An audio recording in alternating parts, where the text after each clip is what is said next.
Hello, everybody, and welcome to today's webinar, Analyzing Log Data with Spark and Looker. My name is Elena, and I will be your host today. Before we dive into the content, just a few housekeeping things. First off, we will be doing Q&A at the end. You should see a box on the right-hand side of your screen where you can type in questions throughout the broadcast. If you don't see it there, there is a menu at the bottom with a button marked Q&A that should pop that open for you. Also, if you have any issues during the broadcast, please feel free to send them in there. Next, we will be recording this broadcast. I will send you the recording tomorrow along with the slides, so no need to take notes. All right, so our presenters today are Scott Hoover, data scientist at Looker. Welcome, Scott. Good morning. And also joining us today is Daniel Mintz, Chief Data Evangelist at Looker. Hey. Welcome, Daniel. Thank you. Great. Thanks. All right, I'm going to pass this off to Daniel to tell us a little bit more about what we will be hearing about today. Thanks, Elena. So I'm just going to give a quick intro before I hand it over to Scott, who's going to cover the first part. So I'm going to do a real quick 1-minute intro to Looker, mostly just to give a sense of why this is an interesting topic for us at Looker, why we care about Spark and streaming log data with Spark. And then I'm going to hand it over to Scott, and he's going to talk you through all of the steps of creating a pipeline with Spark. And then at the end, we're going to talk about how you would sort of analyze that log data, one way to analyze that log data, in this case using Looker, and how you might derive some insights from the log data. And then, as Elena said, we'll do some Q&A at the end. So just to talk real briefly about Looker, what Looker is it's a data platform that makes it really easy for everyone at a business, at a company, to find, explore, and understand the data that drives that business. And I'm going to do a live demo showing off how Looker could help you do that at the end. But just to give a little sense of the architecture, the technical pillars of Looker, first of all, it's 100% in database. So that means that you can leverage all of your data. You're not just using a summary or a subset of your data.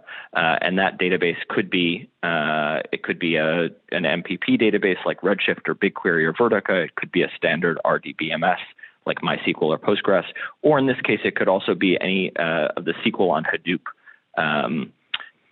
implementations. So that includes Impala, it includes Hive, and as we'll talk about today, it also includes Spark. So if you've already put your energy into centralizing your data in one of those databases, then you can leverage that investment by using the Looker data platform to turn your warehouse into an analytics platform. The way that we do that is with an intelligent modeling layer that we call LookML. And that is the layer that kind of gives your data meaning. It helps you describe the data, makes that description reusable and shareable among all the people in the business. And all of this is built on a modern web architecture. So we're entirely in browser. We're hosted generally in the cloud. It could be your private cloud, or we can host for you. And it lets you access it wherever you are and share it so that, wherever you're accessing that data, it always has the same meaning. It's going through that Looker data platform. So without further ado, I'm going to hand it over to Scott, and he's going to talk you through the steps of creating a pipeline with Spark. Thank you, Daniel. All right, morning, everyone. So as Daniel stated, I'm going to step through the sort of basics of kind of getting up and running with a pipeline relying on Spark, with particular focus on moving and processing log data. Before I take a kind of deep dive, I just want to do some level setting. So I kind of wanted to address who this webinar is sort of intended to kind of speak to. So I'm making some base assumptions. You have some exposure to Spark. Perhaps you haven't used it, but you're familiar with the technology, or you have some familiarity with sort of SQL on Hadoop technologies.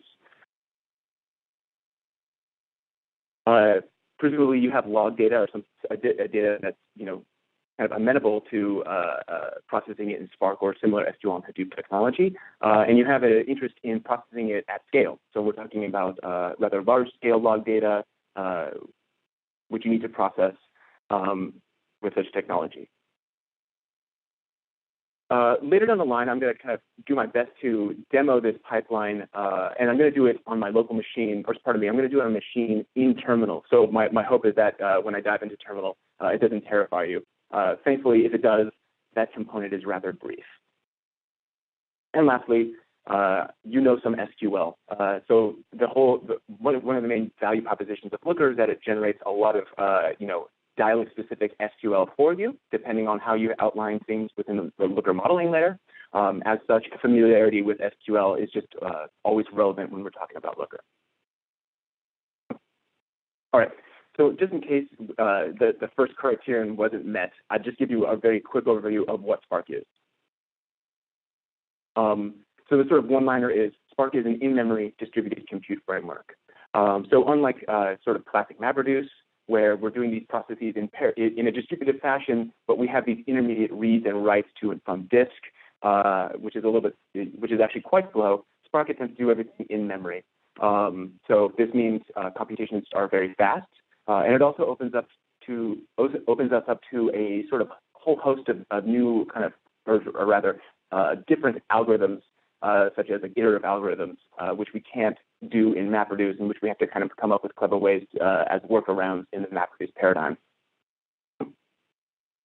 There are kind of three main drivers to access Spark.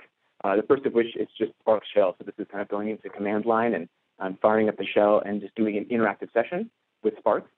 The second is JDBC. And so this is actually how Looker speaks to Spark. And the third is submitting an application jar. And so one has the option of writing applications in Java, Scala, Python, R, and then submitting them as an application.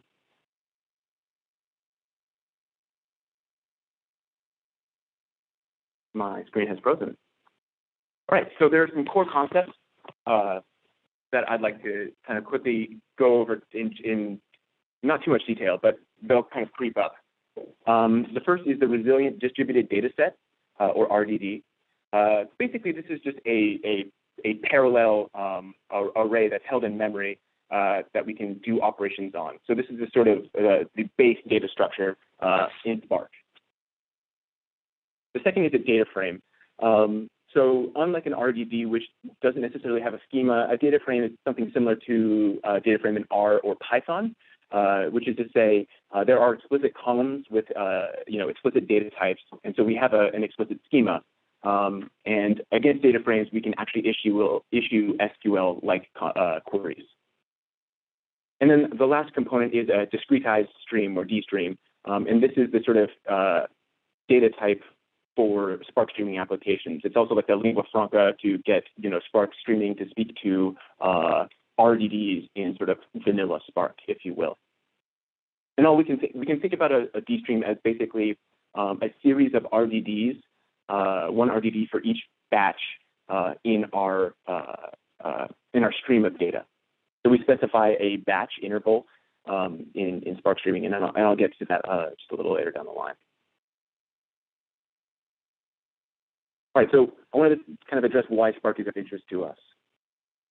The first is there are a lot of APIs, and so this is really handy for organizations with a number of different folks in the sort of data space. So you may have developers, data engineers, data scientists, and analysts, and BI analysts, and theoretically Spark has a sort of a hook in that people can speak. There's an API for any sort of individual. So maybe developers and data engineers prefer to write jobs in Java or Scala. They have a means of doing that. Analysts, data scientists, BI analysts are maybe more familiar with Python or R or SQL. Spark supports this as well. In addition to the APIs, there's this sort of rich ecosystem of sort of native applications. So on top of just base Spark, we also have Spark SQL, which, as I've sort of stated, is just a means of querying structured data sets, data frames in Spark. There's Spark Streaming, as we'll address, which handles micro-batch data, streams of data. There's MLlib, which is the sort of machine learning library on top of Spark. And then there's GraphX. So we can actually handle graph databases in Spark as well using GraphX. Moreover, there's sort of hooks into the broader ecosystem. So Spark can run as a standalone application in a cluster. But for those who have invested in a Hadoop cluster and they've kind of optimized Yarn, or maybe they're running on Mesos, Spark can sit on top of those resource managers as well. Moreover, it has native hooks into S3 and HDFS, data ingestion and movement by way of Kafka, Flume, and Kinesis. So you can easily read in data from various streaming sources, and databases, so HBase, Cassandra, and JDBC to get at our sort of various RDBMS databases. We can read and write to and from these data sources as well. It's also interesting, at least in my opinion, because I think the learning curve is relatively forgiving, particularly relative to something like the classic MapReduce paradigm, where one must kind of know Java, and they kind of need to think about their programs in a totally different way than perhaps they're used to. For those who kind of write scripts in like Python or R to do sort of data processing and data analysis, I think Spark is pretty intuitive for those individuals to pick up. And I think most importantly for this conversation, LookerNet can actually work with Spark. So via JDBC, we can issue SQL queries. So I just want to kind of touch on two architectures that are kind of relevant that we can kind of keep in mind in today's conversation. So the first is a sort of batch architecture. So starting on the left-hand side, let's suppose that we have just various data sources. So we may have web servers that are generating logs on a continual basis, and we want to do log analysis against those. Suppose that we also make use of various web applications.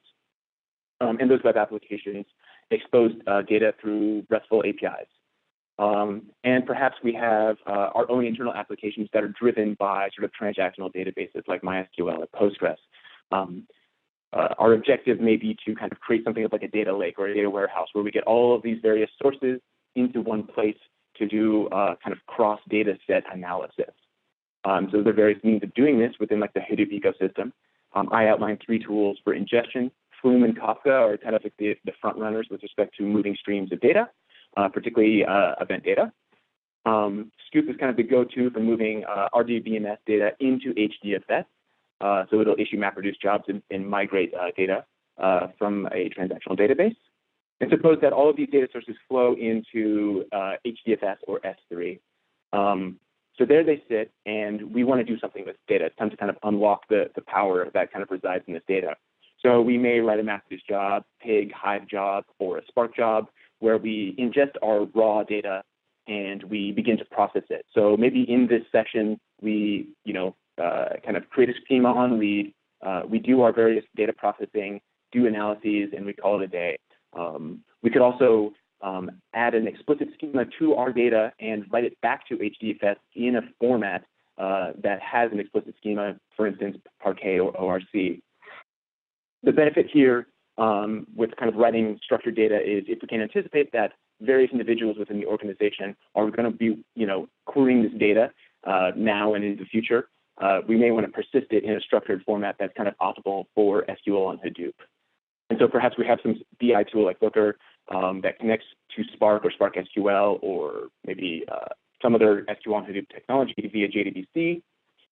We can explicitly state a schema within the Hive metastore and access that data that we've stored in a structured format like Parquet or ORC. So this is sort of a batch pipeline. Maybe we're doing this log processing every hour or every day or something like that. But the interesting thing about Spark is that there are a few trivial changes to change this from a batch pipeline to a streaming pipeline. So here's kind of an overview of our streaming pipeline. Just for convenience, I dropped the RDBMS component. So now we're talking about RESTful APIs and basically server logs. So there's kind of a minor change here in that our servers, our log, and our data from APIs are still going through either Flume or Kafka. We're dumping them to HDFS or S3 for sort of long-term storage. But at the same time, we can kind of route that data in a stream to Spark Streaming. And we can kind of cut out that process where we're adding structure to our data in a batch kind of setting. And instead, in a streaming setting, parse our data, add structure to it, and then write it actually to HDFS as our Parquet or ORC. And then the story is the same after that. Looker or some other BI tool can connect to Spark SQL via JDBC and make use of the explicit schema that we've defined within Hive and we're good to go. The great thing is, once this pipeline is up and running, basically Looker can just make use of all of this new data that's coming in on a continual basis.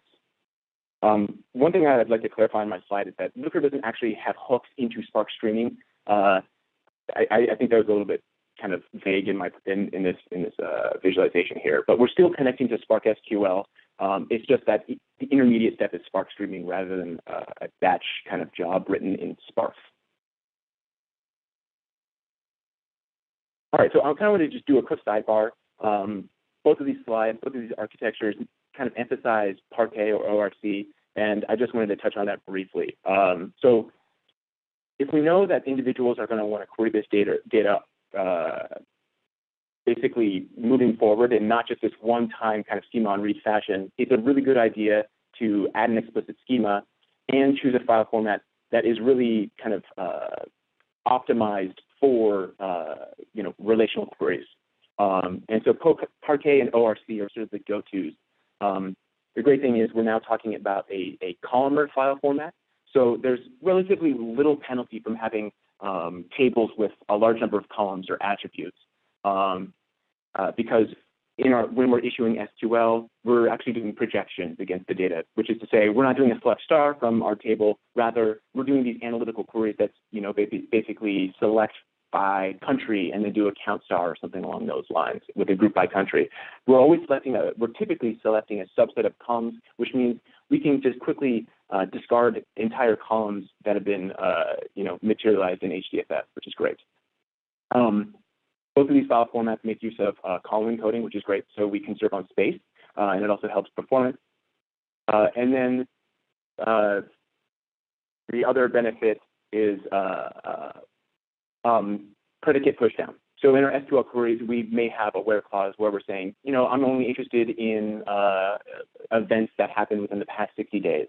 So that predicate can actually get pushed down during the I/O process. So Spark SQL can just skip over complete ranges of partitioned files and only go to those rows or those files that matter to us, thus speeding up query time.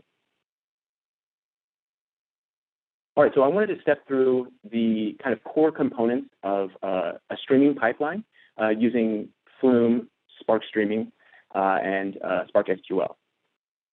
Keep in mind that this is not the full application, and in fact, I do have a link to a GitHub repo that has the full application, which you can download and actually play with yourself. These are just sort of the core components. So the first thing to get started setting up Flume is defining an agent. So an agent really has kind of three components. There's a source, a channel, and a sink. And really, these are pretty intuitive names. The source is the thing that is generating data which we want to move from here to there. The channel is the means by which we move data from here to there. And then the sink is the destination. It's the there, is where we're actually dumping the data.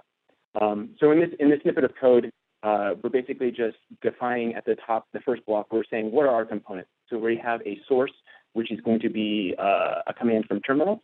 I'm going to define two sinks. I'm going to print the screen. I'm going to log. And then my second sink is going to be a Spark Streaming application. And then I'm going to define two channels, memory 1 and memory 2, for our two sinks respectively. Then I describe the source. So again, this is a terminal command. So I'm going to execute the following statement, which is tail-f of some access log, right? So I have this process that is generating a log. And all I really want to do is tail that thing and move the stream of data from here to there. I then define my sinks. The first is logger. This is just a nice one-liner, which will print it to screen. And then the second one is a custom sink, which I go into greater detail within the Git repo. I won't get bogged down in that too much right now, but this is a custom sink where we specify the class that contains all the methods that we need in order to do this. I'm going to do this on my local host, opening up port 9988, which is where the data is going to be flowing. And then I define my two channels. So memory 1 and memory 2 have a maximum capacity of 10,000 10,000 events and a transaction capacity of 1,000, which means buffering in memory. Once we get to 1,000 events, my polling source is going to then ingest that data. And then the last block at the bottom is where basically I do some assignment. So terminal my terminal source is going to pipe to both memory 1 and memory 2 channel. My logger sync is going to pull from memory channel 1, and my Spark sync is going to pull from memory 2. So let's kind of just take a look at what our sample log line looks like. It's pretty standard. We have IP address. We have a timestamp. There's a method, a URI, the HTTP protocol, the status of the request, the size of the request. Then there's the agent, and then finally some sort of user meta information.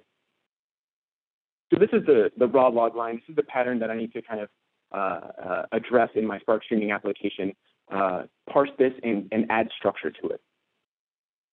So I want to do a quick sidebar and just explain the notion of a case class. My example makes use of Scala, and just really quickly, we make use of case class on the next slide, so I just wanted to clarify what exactly is going on here.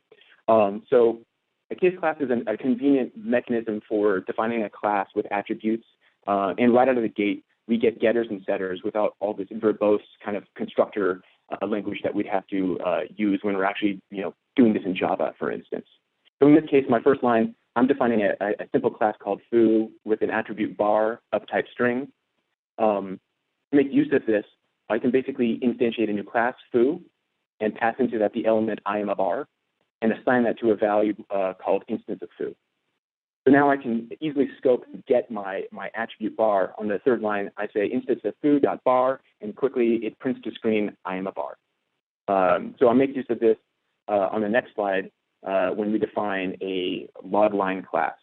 So pretty simply, kind of thinking back to our raw logline, there's some attributes that we want: IP address, identifier, user ID, the timestamp, the method, and such. Here, I'm just defining what they are, what I expect to get in my class, and the data type. I'm keeping it simple. I'm just going to throw them all into strings. The next thing to do is actually specify the regular expressions or the pattern of our log line. So here I kind of lay it out hopefully pretty linearly. At the top, I create a bunch of independent regular expressions that match each log line element.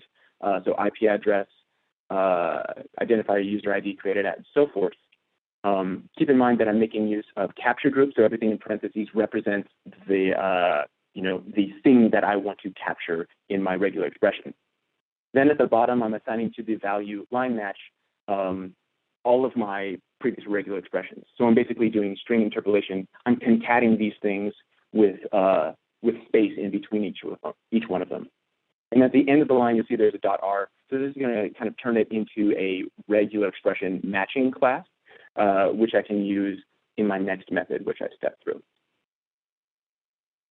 So the sort of final constituent component is the extract values method, which takes a raw log line as input of type string, and it will return a type log line, an optional. So there may be instances where there just isn't a match and it will return null. So I'm going to wrap this in an option.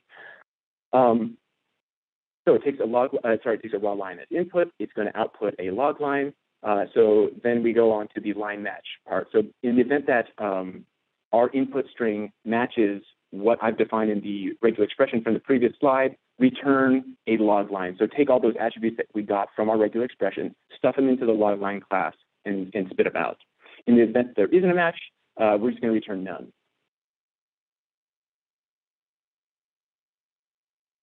And then the final component of the sort of Scala application of our log parser is defining the main. So this is the sort of go-do. So the first thing we need to do is create a streaming context. So contexts, be it an SQL context or a Spark context or a streaming context, these are sort of main lines into the underlying Spark application and all the executors associated with it. So we need to create a new instance of our context, and then we're going to use it in subsequent operations. So line 1, I'm just creating a new streaming context. Line 2, I'm specifying that I have a polling source. So my Spark application, my Spark streaming application, is listening on a host that I specify, on a port that I specify, making use of my streaming context. It's going out and polling my Flume source, going, hey, do you have a new event? Do you have a new event? Do you have any new events? And eventually, it will have buffered 1,000 events in memory, in which case my Spark streaming application is going to grab those events and then start processing them. So that takes us to the next line, map stream. One thing that I kind of glossed over is that our custom Flume agent is making use of an Avro serialized pipeline. So actually, the data that we're passing through is going to be stored in Avro. So it's not just raw text. So we have to actually traverse that object and get the body, not the header, and we have to kind of get it into a format that's amenable for us to process. So that's my map stream. And then for each map stream that comes in, I just want to do some sort of basic processing on this. So for each RDD, I'm going to apply a lambda, and the lambda function is, let's just extract the values from that raw log line. So you can see that on the third line of the last block of code, we're passing our raw log line into our extract values function. I'm applying a get to it, so basically let's just discard those nulls. Having extracted our values, let's use the 2DF, the 2 data frame, a kind of implicit casting here, and take our class logline and turn it into some structured format that Spark can actually materialize with a schema. This is pretty handy because we've defined a case class earlier and it has an explicit structure or schema. We can basically just call this 2DF and it just works, which is great. I want to make sure that I take any parallel processes and kind of merge them down into one data structure, which I'm going to write to disk. So I'm going to coalesce to one or repartition to one, if you will. I'm going to write it to disk in the format parquet. I want to make sure to append and not overwrite. And lastly, I'm going to specify an endpoint for where this thing is going to be written. So I'm just happen to do it locally on HDFS, some endpoint to my logdata.parquet directory. So once our application is up and running, it will be ingesting a stream of data, processing it, adding an explicit schema to it, and then writing it to disk in Parquet. The kind of final component to get folks to play with this is defining an explicit schema within the Hive meta store. So when we connect via JDBC, we can simply issue queries to some table, and we know what a schema is, and we know where the data resides. So in this case, we may pop up in Hive and run the following command where we create an external table, which outlines a schema, and all of our attributes or columns should be familiar to us. And in this case, we're just specifying a location. So rather than materializing it, we're actually just saying, all of the data that we need to query lives at some endpoint passed to log data Parquet. All right. So I wanted to kind of just give a brief demo of what this might look like. So let me turn on my screen sharing. I'm going to pop over to terminal. I have a couple of terminal windows open, and I'm doing this just locally. So the first thing I have is this script called start logs, and what it's going to do is basically generate log data for me, and I can just print this to screen so you guys can see it. Right. So there we go. There's our familiar file, our log format, and so this process is just running in the background. And this is the data. This is the input data that I want to take, pipe through my streaming application, and write to Parquet. All right, so it's going. On a different window, I have my Flume Agent. So basically, I'm going to fire up my agent. I'm specifying a config file, which we stepped through on a previous slide, which outlines the various sources, the single source, which is the tail-f command, the 2 memory channels, and then the 2 destination syncs, logging and Spark streaming. And before running that, the other thing I want to kind of demonstrate is the submitting of a Spark application. So rather than doing this at Spark Shell, I have a previously assembled jar file, which I just want to basically issue to Spark streaming, to Spark. So I'm running this on local. I specify the class, and then the path to my jar file. And additionally, the application is set up such that we can specify the host of this application, or pardon me, the host of this pipeline as well as the port. And then lastly, 5 is our batch interval. So it's going to kind of buffer in memory every 5 seconds and then do processing and move on. So we can arbitrarily specify whatever our batch interval is. I'm going to get that thing started. and now I'm going to get the Flume agent started. So again, the Flume agent is making use of a custom Avro pipeline. So we're not seeing kind of intuitive human readable text. Instead, we just have bytes in the body. So it doesn't tell us too much, but we can see that information is kind of flowing through our pipeline now. Back over here in my Spark application, my Spark streaming application, it's kind of going every 5 seconds. It's looking for data. And I'll isolate just one of these batches. You can see that it received 2,000 events from Flume. And so this is happening every 5 seconds. It's both writing to HDFS as well as printing the number of events to screen just for us, to actually have something to look at to see that it's going. All right, so our application is going. Over in a different window, I have just a command to show what's in HDFS. So the same output endpoint for HDFS, we can see that I now have this Parquet file, which has various Park files which are being written for each batch interval. So this is great. Our pipeline is going. Then the final step would be to actually query this data, specify a schema and query it. So I had previously done that. I issued that create external table statement in Hive, and so now I can fire up Beeline and now kind of interact with my data. So for those of us familiar with SQL, we can now just issue these SQL queries against the data.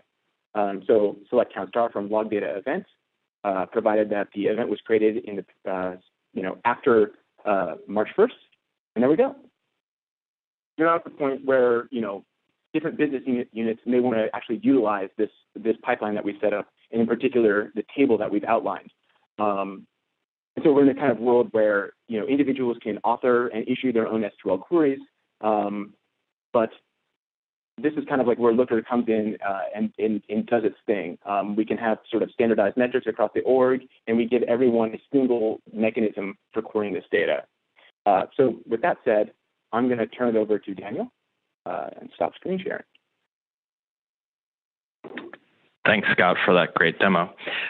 So yeah, as Scott said, we're now going to move over and imagine that we have this pipeline up and running, and that it's moving our log data via Spark and sort of parsing it into a tabular format. And we're going to look at what Looker looks like sitting on top of that, because Looker would be a great option to sort of make sense of this data and get some insight from this data. So I'm going to actually switch over and turn on screen sharing for me. At the sort of back end of Looker. And, one of the first things that we have in Looker is we can kind of do the same thing that Scott just finished up with. I think it's called events cached. Let's check and look at the what we've got. I think it's events cached. Nope. We'll figure out what it's called. Generally, it helps to know the name of the table. There it is. And so we can just run SQL statements directly against Spark using the JDBC driver and Spark SQL. And so, we can see just sort of an example of what these lines look like. As Scott said, we've got IP address, and we don't have much in identifier or user ID, but we have timestamps and methods and URIs and an unparsed agent and all that stuff. So that's great. So now we've got our data. But the thing that Looker does is that it takes that raw SQL, and rather than writing raw SQL, you end up writing LookML, which is a language to sort of describe the meaning of the data that lets Looker construct that SQL for you. So, we used our generator, so it automatically looked at that schema that Scott defined and figured out what the dimensions were. So we have agent and IP and identifier, and it's calling all these strings because that's what we did in the that's how Scott set it up. And it defines one measure as well, which is a count. And so we can then go over to Looker's interface, which is what a business user would see, and they would see all of these dimensions available to them: agent, identifier, date, and so on. We can also just select our count and see how many events we're looking at, and we're looking at 115 million events. And all that's happening here is that Looker is seeing that we want the count of all, it's constructing this SQL query and submitting it to the Spark cluster, getting the results and showing us the results. So that's great. This is the sort of most basic thing that Looker would do. Its generator generated this very basic schema, but obviously we probably want to do a lot more in order to derive actual insight from this. So what I'm going to do is I'm just going to start adding some measures. So let's say, for example, that we were interested in how many distinct URIs were in our data set. So let's call this measure count of unique URIs, and this will be of type count distinct, which is a type that Looker knows how to handle. And the SQL for this will just be the URI field that is defined right here. So Looker knows what URI is in this context, and so we'll define that, and we'll save that over here. We'll go over to our browser and just hit refresh so that it gets the latest changes. And when it refreshes, we should see on the left side that now we have count of unique URLs, so we can, or URIs. So we can add that to our query as well and run that. And we'll see that there are 2,074 URIs in our data set. And, you know, again, all that's happening here is Looker is taking those definitions that we've put in the LookML and turning them into SQL that it can send off to the Spark cluster. So that's great. So now we know that our data set has 116 million events distributed across 2,000 or so distinct URIs. Let's start getting a little bit more information from it. So, you know, another measure that we might want is we've got this size dimension, which is being represented as a string up there, but actually probably is a number. So we can change that and tell Looker that it's actually a number, and we can define a more useful version of that. We'll call it total size, and this one's going to be type sum, and the SQL for that is just going to be the size dimension, because while having the size on a line-by-line basis is interesting, it's much more interesting to be able to sum that across different dimensions. So let's refresh over here, and now we'll see that we have our total size. Let's get rid of those so we can see how many total bytes were processed. And so we see that there are about 141 billion total bytes, but we can do more interesting things, like let's add date, and we can see this broken down, and so we can sort by date, and we'll see that on average it looks like, as it's resorting, that there are about 1 billion bytes processed per day. And I should say that this is simulated log data, so while there is some variation in it, it is not probably as interesting as your real log data is going to be. And so we've got this result set. Again, all that's happening here is that Looker is turning our LookML into SQL, which it's sending off to the cluster. Obviously, you could write this yourself. This is not particularly complicated SQL, but we'll get there. And we can also take this result set and we can visualize it. So, you know, we could see, okay, you know, on 2/21 of 2016, there was a little bit of a spike. We could change this into a column graph if we were so inclined. But, you know, Looker can visualize that data right there. So let's go back to our LookML and add some more interesting things. So, you know, well, let's look at let's explore our data a little bit, and we'll see. Let's see how many events we have for each status. So, you know, this is web. This is simulated web data, and so looks like we've got 4 statuses represented: the 200 status, which is the success; 404, which is an unknown URL; and then 501 and 503, which are different flavors of server errors. And we can see, you know, that we've got a lot more successes than errors, which is great.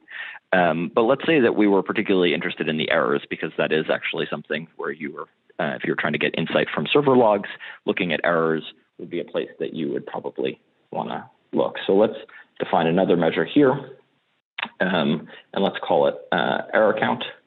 And this one's going to be a type count as well. and we're going to add a filter here, and we're going to tell it to filter out status 200. So that minus sign in this case is a not, and we save that. And so now when we come over here, we'll see that we have that error count available to us, and we can look at, let's clear this, and we could look at error count by date, which might be interesting. And we'll see that this gives us a count of just the errors. So we can see where event status is not 200. Those events are being counted. And so that gives us a count of errors by day. And so now we're getting, slightly more interesting. But let's say that, we're sort of smart analysts and we say, well, raw counts are nice, but really what we're interested in is percentage, because that tells us a lot more. Maybe our traffic varies a lot from day to day. And so what we really want to know is, how many of all of our events were errors. And so, one of the nice parts about Looker is that it gives some reusability to SQL that SQL sort of sorely lacks, unfortunately. As a longtime lover of SQL, I do recognize that it's kind of a write-only language, right? That even when I'm looking at SQL that I wrote myself, if it's been more than a week or two, I look at it for a little while and then I go, you know what, I don't understand what I did. It's probably easier just to start from scratch. And so LookML, by abstracting away from that raw SQL, gives you the reusability that's missing. And so, what we can do here is we can say what we're really interested in is the error count over the total count. And so rather than redefining those, we're just going to reuse those and refer to the definitions that are above. So error count is recognized by the LookML as this definition. Count is recognized as this definition. And we're going to add the 1.0 to force Spark out of integer division and make sure that we get a useful percentage. So if we come back here, we've got our error count, but maybe now we want to see it next to our percent error. And so we run that.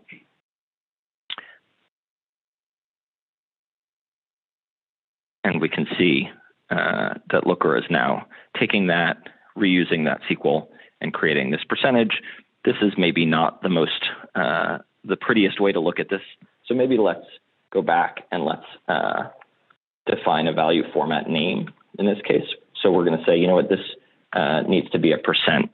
Let's represent this as a percent. And so if we go back here, we save that and we just hit refresh, it'll rerun that same query, but rather than displaying the results as decimals, it'll display them as percentage, which is much nicer. And, we could graph these two things side by side. They're very different scales. So we could say, actually, it would be useful to not combine these axes and have two axes so we can see them side by side. And we see that actually here is something somewhat interesting. On the 21st, we had a spike in errors, in raw errors, but actually no real spike in the percentage of errors. So our total count probably spiked as well, which is kind of interesting. So, we can keep digging into this data. So let's say maybe that we want to, let's actually go back and we can look at, let's actually look at this dip right here. So we see that we've got a dip on 5.8 here. And so that's interesting. And it would be useful to maybe drill down. There's something going on here. We have, that's our sort of highest error rate is right there, even though there's a dip in the raw number. Maybe there's something interesting going on there. So we want to drill down onto that date. But we right now, if we look at our LookML, the only time frames that we have defined are date, week, month, and year, all of which are conditioned on that created at timestamp. But Looker makes it really easy to add other time frames. So I'm just going to tell it that we're also interested in hour and minute and time, the raw timestamp. And so we'll save that. And when we refresh over here, what we'll see is now, because we're looking at data that is backed by the full data set, we can drill right down. So let's say, this is kind of interesting. Let's drill into that day and let's look at the hours of the day. And there is some interesting stuff going on here.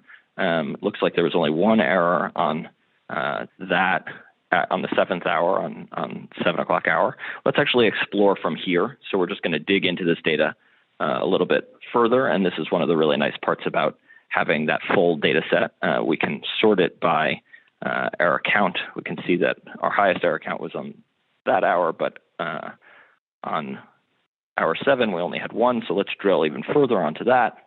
And we'll see that, as we saw, we have that one error, and that's kind of weird. But that error was a very high percentage of total errors, which is strange. So let's maybe add count in there. And it turns out that we actually only have 18 total events in that hour. So maybe we had an outage of some kind.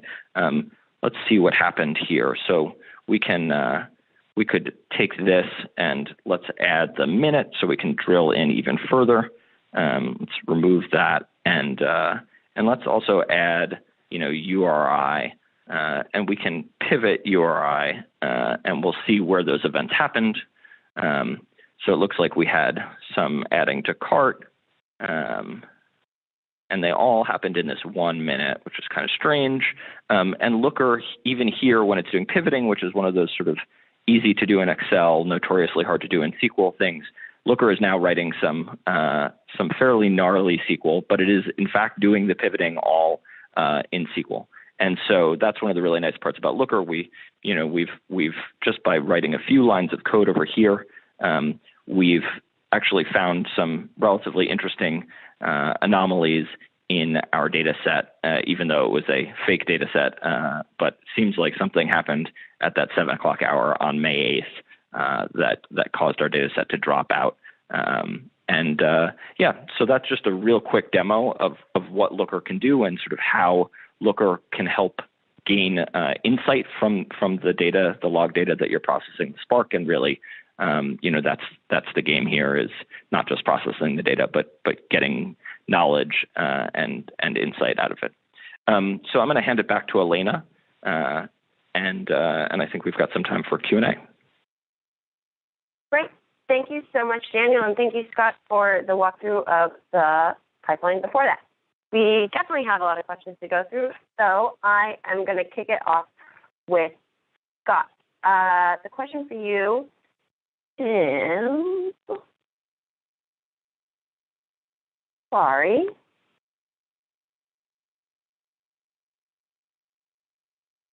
All right.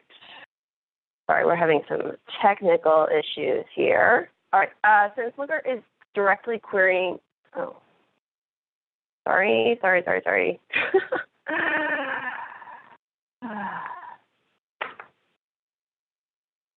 Since Looker is directly querying a Spark stream, are you saying that the persistence will happen on Looker's end? No, and maybe my slides actually were a bit vague. So the pipeline that I stepped through makes use of Spark streaming to process the raw logs and persist them in HDFS.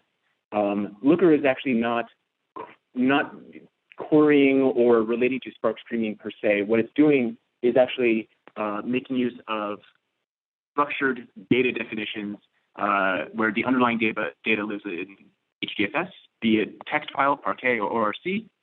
We've explicitly declared the schema in the Hive metastore such that when we connect Looker via JDBC to Spark SQL, it knows where to turn in order to get the data, and it also knows the structure of said data and the name of it, right? So it knows that it's log data schema dot table name event, and all of the columns and data types that reside in it. So Looker doesn't persist people's data. That's kind of a key component. There is an element of caching result sets. That's an optional component of Looker's modeling layer. And Looker does have this notion of persistent derived tables, which is equivalent to a materialized view. And the key thing here is that we're not materializing any data in any sort of database that's on Looker end. We definitely make use of your data store. So back at the beginning when Daniel said we're 100% in database, that's precisely what it means. We query the relational database. If we have any sort of persistence, it's happening in your own database. Great. All right. Next question is also for you, Scott. Is there any specific reason that you prescribed Parquet and not Thrift? Oh, yeah. thrifted the mechanism for it's like the RPC, the remote procedure call for serializing the data. The actual file format that I'm emphasizing is a columnar format, so Parquet or ORC, not the mechanism by which it happens. So I just want to make that distinction. Great. Daniel, I'm going to send this next one over to you. Is Looker querying against the cluster? I thought it could only query against a data warehouse such as a Redshift. I'm going to unmute before I answer rather than talking to myself. Sorry about that. So Looker really can support anything with a JDBC connection. So we're quite sort of agnostic about what the data store is. That could be a standard RDBMS. It doesn't need to be a sort of true warehouse. So it could be Postgres or MySQL. We play very nicely with things like Google BigQuery and Redshift, AWS Redshift and HP Vertica. But we also can talk to the SQL on Hadoop dialects like Spark or Hive or Impala. So, it really, we don't care as long as we have a way of getting a SQL query over to the cluster. This is Todd Nemeth, the product manager. Also Presto we support too for SQL on Hadoop. Perfect. All right. Sorry about that, Todd. We are also joined for Q&A by Todd Nemeth. He is a product manager at Looker and specializes in all things Hadoop. All right. Daniel, I'm going to give this next one to you as well. Can Looker export the SQL results into an RDBMS? So we I've just turned my streaming back on. So I've got a result set up here. So here's like created hour and error count. And so Looker has a lot of options for sort of what you can do with the data once you've got it here. I'm in dev mode, so this isn't going to work perfectly well, but you could share it very easily. So you can get a short URL which you can ping over to your coworker so that they can see the same data that you're looking at. You can download it as CSV or JSON or Excel. You can also schedule it. Let me exit developer mode so I can do that. So you could schedule it as an email to yourself or something. Oh, sorry, I am no longer where I have that. Let me see if I'll just create a new query. So Looker actually uses Git and pushing code. So my dev branch is what I was working in. I'm just going to create an account so we have something to work with.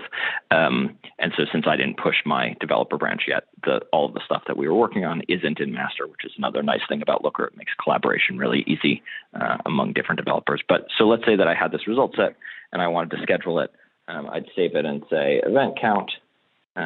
Great. Now I have this saved look, and I could run and send that as an email every day to myself. I also, it looks like this is not in the latest version. I could send it if there are results, so I could add a filter and say, you know what, I want error count. If error count goes above 10,000 in an hour, I want to get an email.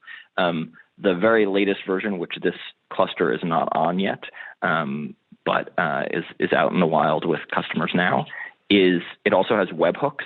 So you could schedule a webhook to send, every day, and that would be an easy way to sort of push the result set out into the world, whether you're pushing it to S3 using something like AWS Lambda or using a service like Zapier to even set it up so that you could easily, SMS yourself or use Twilio to do the same.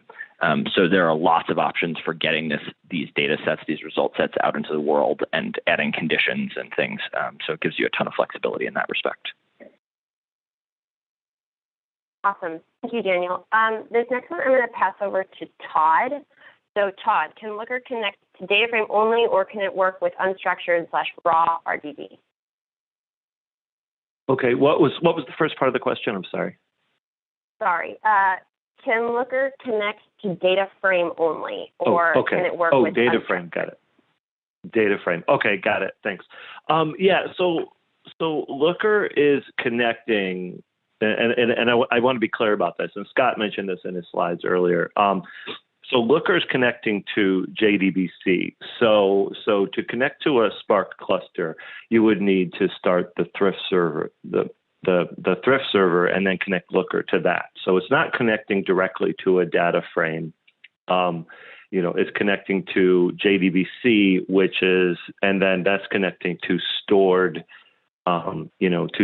structured data. So that's the answer to that. And it's not working with unstructured data. It can work with semi-structured data, such as log files, that can have a schema laid over it.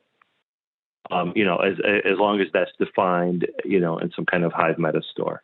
So I hope that answers the question. But yeah, that's an important distinction. Yes, it is. All right, so the next question is for Scott. Is Looker running on a Hadoop cluster or an HDFS client querying the Hadoop from non-clustered machines? So Looker itself is a web application which is being hosted, at least in this instance for our demo, on an EC2 instance out there in the wild. So Looker spun up an EC2 instance, and it's serving up this web application.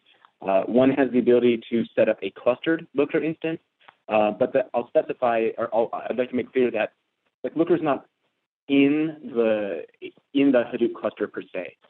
While you could theoretically have one of the machines in your Hadoop cluster also hosting the web application, Looker web application, our typical setup is these are two different applications, two different systems which speak to one another, as Todd just mentioned, via JDBC, but Looker tends to be hosted on its own instance, just because we have sort of kind of high availability things that we like to do, and so kind of getting it bogged down in someone else's, within the Hadoop cluster, machines on that cluster just adds a certain level of complexity that we like to avoid. But one does have the ability to set up a clustered Looker instance so that it's super fast.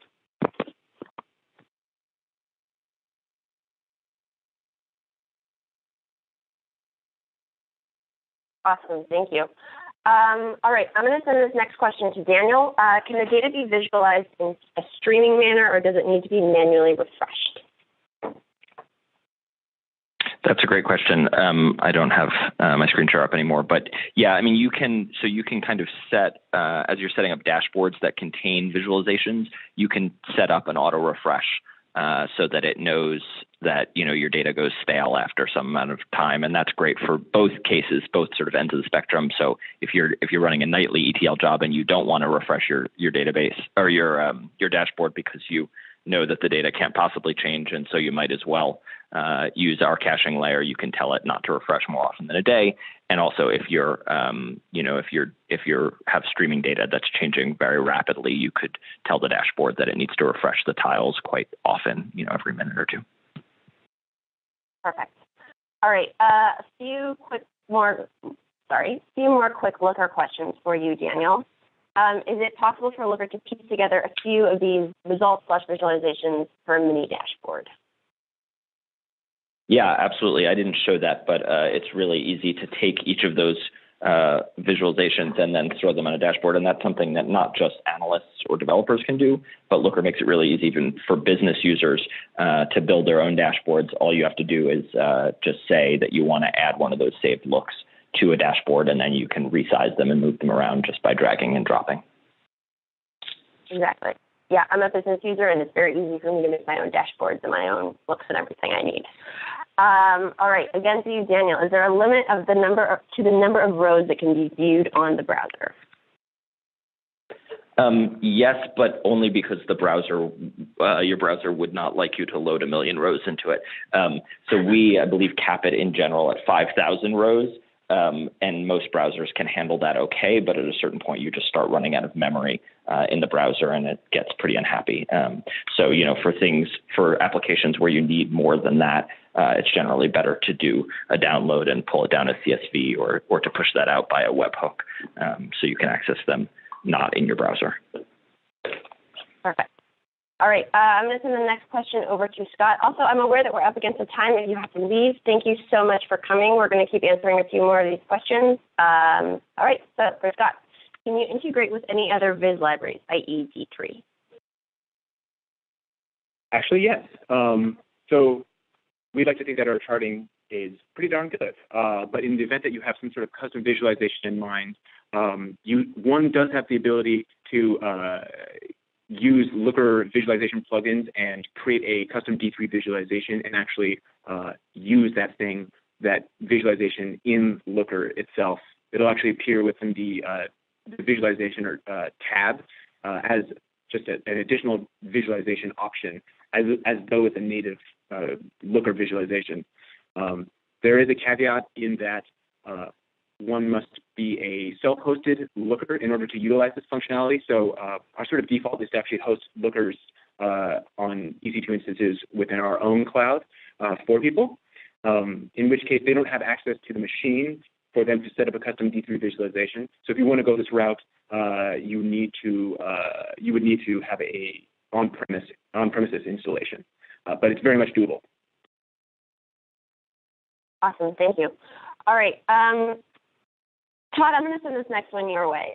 So this is something they haven't pushed Spark because they saw some limitations. Do you know anything about Spark 2.0 or any new features that's coming up with that? Yes. Spark 2.0, which is coming out, I believe, in a few weeks. It should be released, and there are developer versions, early releases available now through Databricks. Yeah, we're very excited about that. The three big features. One is the full ANSI SQL support, which is kind of a big deal for SQL on Hadoop to support. Not a big deal for our DBMSs, but full ANSI SQL. Also, an update to the Tungsten engine, so it will increase the code gen, and that will speed things up about 10x for the functions to run. And then also, it has a new Parquet reader. So if your data is stored in Parquet format, like it was in this demo, it can read the data about 3x faster. So I'm very excited about Spark 2.0, and I think that's something that everybody should try once that comes out, once it starts filtering through the distributions and the different hosted Hadoop solutions. Perfect. Thank you, Todd. All right, and our last question for today, are there any user-level access controls, i.e. the ability to restrict access to tables or specific rows or columns within the data? Scott, I'm going to pass this one to you. Yes, all of the above. It's kind of a lengthy answer, so I won't go into too much detail, but the answer is yes. We can do row-level restrictions with this notion called access filters within Looker, and it's specified at the user level, and you can set up all sorts of rules. You can do column and table sort of permissioning, if you will, through different models and different views. Again, these are very Looker-specific terms and Looker-specific ways of setting access control, but it's all very much doable within the application itself. So, if you're at all interested in seeing the specifics of that, I encourage you to get a demo or make use of our free trial. The one thing I will say is, at present, we don't have the ability to sort of inherent database level user access. Right now, we connect to any given database as a single Looker user. So Scott, when I go into an instance, I'm issuing queries as the same user that Daniel, who enters Looker querying the database, also issues queries as. So I think that's something that our product team is discussing with engineering, and it's maybe on the roadmap. However, at present, we can't utilize database level access sort of specifications and grants. All right. Great, thank you. Thank you, Scott, and thank you, Daniel, and thank you to everybody who attended today. The recording and slides, as I mentioned at the beginning, will be posted tomorrow, and we will email you everything. If you want to find out more about Looker, visit looker.com/free-trial or email us at discover@looker.com. Also, if you love this webinar and just can't get enough webinars, our next webinar is on June 2nd. We are joined by our partner Treasure Data, and we will be talking with Tout about data stack considerations, build versus buy. Thank you again, and I hope you have a great rest of your day.